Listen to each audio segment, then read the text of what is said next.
मेरी इष्ट माँ सदा मुझसे प्रसन्न रहे। माँ माँ माँ माँ माँ, माँ को पुकारो, माँ प्रसन्न रहेगी। माँ को बेटे से कुछ नहीं चाहिए।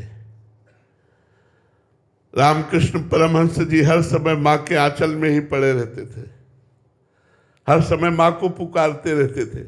हाँ, तो बस माँ माँ पुकारो और ऐसा भाव रखो कि हर समय माँ मेरे साथ है, माँ मेरी रक्षा कर रही है, माँ मुझे दुलार कर रही है। और चराचर जगत में माँ को देखने की चेष्टा करो। देवी प्रपन्नार्थ हरे प्रसीद प्रसीद मातर जगतोखिलस्य प्रसीद विश्वेश्वरी पाहि विश्वम त्वमीश्वरी देवी चराचरस्य। वही चराचर के रूप में ईश्वरी विराजमान है जो देवी है। सब में माँ की भावना करो और माँ का निरंतर स्मरण करो और सोचो माँ के मैं वात्सल्य में डूब रहा हूँ, तो धीरे धीरे माँ कृपा करेंगी और आपके मानस पटल पर आकर आपको दर्शन दे देंगी। बहुत करुणामयी है माँ, बहुत करुणामयी, वात्सल्य समुद्र है, जगत जननी है ना, वात्सल्य समुद्र है। उनको पुकारो, उनका स्मरण करो। जो आपके मंत्र मिला हो उस मंत्र का जप करो और जिस पद्धति से माँ को रिझाया जाता है वो पद्धति आप स्वीकार करो और माँ को पुकारो, निश्चित वो मिल जाएंगे, निश्चित उनका दुलार मिल जाएगा। महाराज जी, आपके जीवन का कोई अनुभव माँ के साथ? बचपन से तो माँ की ही उपासना रही है।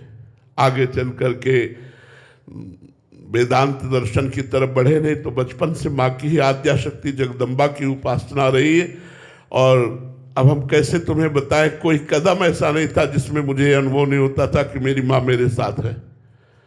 और आज भी आपको बताए, वही रूप बदल करके श्री किशोरी जी के रूप में विराजमान है। बचपन से लेके आज तक वही साथ दे रही, दूसरा कोई नहीं। ये सच्ची मानो, आज वही वात्सल्य समुद्र रूप धारण करके राधा रानी के रूप में मुझे स्वीकार किए हुए हैं, वही है। हम दूसरा मानने के लिए तैयार नहीं है, क्योंकि दो तत्व तो है ही नहीं, तत्व तो एक ही है। अब वो नाम विविध है, नाम विविध है। तो बचपन से दुर्गा जी की उपासना रही, तो उन्हीं की कृपा से ये सब हमें प्राप्त हुआ। और जिसको भी श्री कृष्ण प्रेम प्राप्त हुआ है वो दुर्गा जी की आद्या शक्ति की कृपा से हुआ है।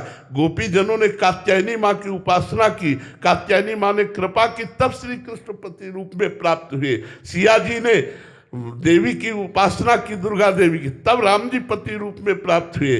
तो जहाँ जहाँ भी भगवत प्राप्ति का संयोग आता है वहाँ माँ की विशेष कृपा, ये महामाया है, ये कृपा कर दे तो सारा प्रपंच माया का हट जाए और भगवत साक्षात्कार हो जाए। इसलिए माँ को पुकारो, माँ की विनती करो, माँ की आराधना करो, उन्हीं की कृपा से होगा।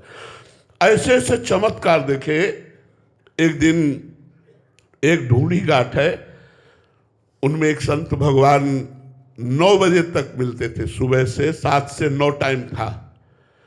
और आज के 40-45 वर्ष पहले तो वो खड़खड़ा होता है जिसमें घोड़ा गाड़ी, सैमसी से हमको वहाँ घोड़ा गाड़ी, अब घोड़ा गाड़ी तो है नहीं कि और उसको रफ्तार से बढ़ाओ, वो तो अपनी चाल से चलेगा।